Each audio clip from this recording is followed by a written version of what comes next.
حضرت موسیٰ علیہ السلام کے زمانے میں ایک گنہگار شخص تھا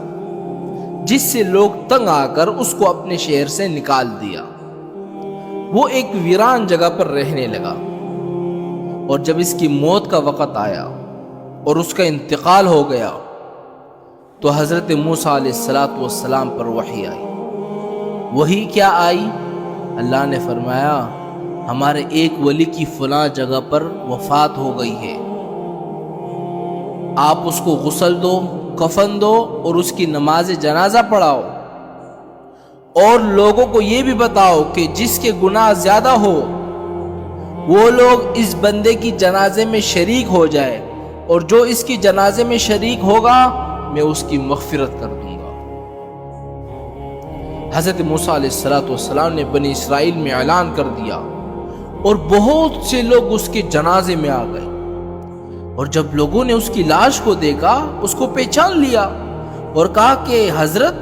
یہ تو بڑا گنہگار شخص تھا، اور ہم نے تنگ آ کر اس کو اپنے گاؤں سے نکالا تھا۔ حضرت موسیٰ علیہ السلام کو تعجب ہوا اور اللہ سے سوال کیا کہ یا اللہ یہ کیا ماجرا ہے؟ تو اللہ تعالیٰ نے وحی کیا کی کہ اے موسیٰ یہ بات سچی ہے کہ یہ گنہگار تھا، مگر جب اس کی موت کا وقت آیا تو اس نے اپنے دائیں بائیں دیکھا تو کوئی رشتہ دار، کوئی دوست نظر نہیں آیا، اور خود کو تنہا اور اکیلا محسوس کیا،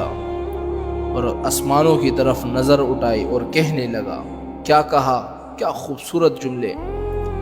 کہ اے اللہ، اے میرے پروردگار،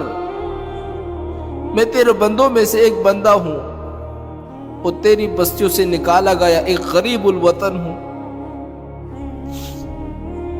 اگر میں یہ جانتا کہ مجھے عذاب دینے سے آپ کی حکومت میں کوئی زیادتی ہوتی ہے یا مجھے معاف کر دینے سے آپ کی حکومت میں کوئی کمی ہوتی ہے تو میں آپ سے مغفرت کا سوال نہیں کرتا۔ میری پناہ اور امید کا مرکز سوائے تیری ذات کی کوئی نہیں ہے۔ میں نے یہ سنا ہے کہ آپ نے اپنے کلام میں یہ نازل کیا کہ میں ہی غفور الرحیم ہوں، بس میری امید میں مجھے ناکام نہ کرنا۔ اللہ نے فرمایا کہ موسیٰ کیا میرے لیے یہ اچھی بات تھی کہ میں اس غریب الوطن کو اس کی بات نہ سنتا، اس کی بات کو رد کر دیتا، جبکہ وہ میرے سے وسیلہ پکڑ رہا ہے